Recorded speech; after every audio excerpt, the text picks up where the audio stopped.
নমস্কার বন্ধুরা, কেমন আছেন আপনারা? আশা করি মঙ্গলময় ঈশ্বরের কৃপায় আপনারা সবাই ভালো আছেন। টিআরওয়াই চ্যানেলে আপনাদের সবাইকে স্বাগত জানাই। আজকে আমি আরও একটি নতুন ভিডিও নিয়ে চলে এসেছি। সেটি হলো উত্তর কলকাতার অন্যতম বিখ্যাত একটি মন্দির, যেটি হলো পরেশনাথের জৈন মন্দির। এই মন্দিরের গর্ভগৃহে 157 বছর একভাবে কিভাবে একটি প্রদীপ জ্বলছে, কেন প্রদীপের শিখাতে কালি পড়েনি, মন্দিরটি কোথায় অবস্থিত, কিভাবে যাবেন এই মন্দিরে, অনেক গোপন তথ্য আছে আমার ভিডিওতে। সত্যি বলতে এই কলকাতা শহরে অনেক মানুষ থাকেন, কিন্তু অনেকের এই এত সুন্দর পরেশনাথ মন্দিরের খবর অনেকেই জানেন না। দেখলে মনে হবে যে কলকাতার মধ্যে এক টুকরো বিদেশে আপনি ঢুকে গেছেন। যতক্ষণ এই মন্দিরে থাকবেন ততক্ষণ মনে হবে আপনি বিদেশে আছেন। উত্তর কলকাতার বিখ্যাত একটি মন্দির পরেশনাথ মন্দির। এই মন্দিরটি নির্মাণ করেছিলেন রায়বদ্রীদাস বাহাদুর মুকিন। 1867 সালে মন্দিরটির নামকরণ করে 23তম জৈন তীর্থঙ্কর।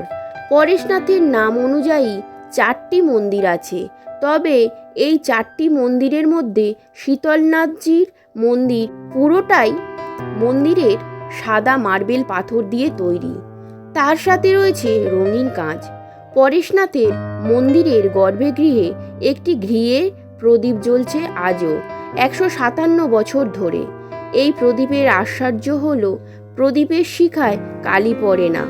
মন্দিরে ঢুকে একটি জলাশয় পাবেন, এতে প্রচুর রং বেরঙের মাছ।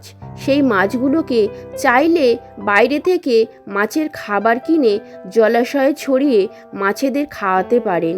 এবং জলাশয়ের বিপরীত দিকে মূল মন্দির রয়েছে। জলাশয়ের আশেপাশে বসার জন্য অনেক বেদি করা রয়েছে। এটি একটি শুধু জৈন মানুষদের জন্য নয়, এখানে বিভিন্ন ধর্মের মানুষদেরও কাছে পরেশনাথ মন্দির অত্যন্ত জনপ্রিয় পর্যটন স্থান হিসেবে গণ্য।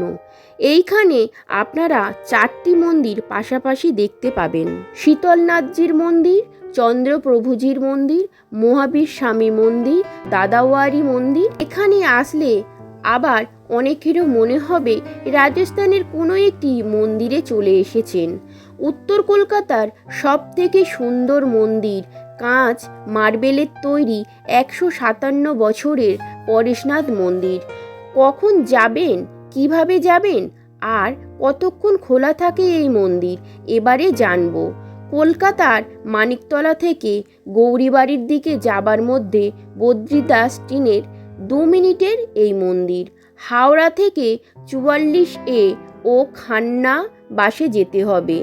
AC 144, AC 40, 3B, 47B, 12C/2। এই মন্দিরে যাবার জন্য এই বাসগুলি হাওড়া থেকে যাচ্ছে।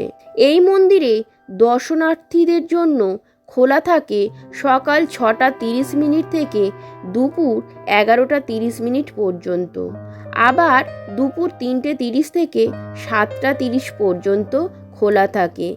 এই মন্দিরে বসলে মানসিক শান্তি পাওয়া যায়। আমার ভিডিওটা এই পর্যন্ত।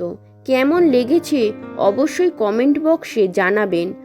আর আমার ভিডিওতে আপনি নতুন হলে অবশ্যই সাবস্ক্রাইব করে দেবেন এবং একটি লাইক ও শেয়ার করে অন্যদের জানার সুযোগ করে দিন। ভিডিওটির শেষ পর্যন্ত পাশে থাকার জন্য অনেক ধন্যবাদ।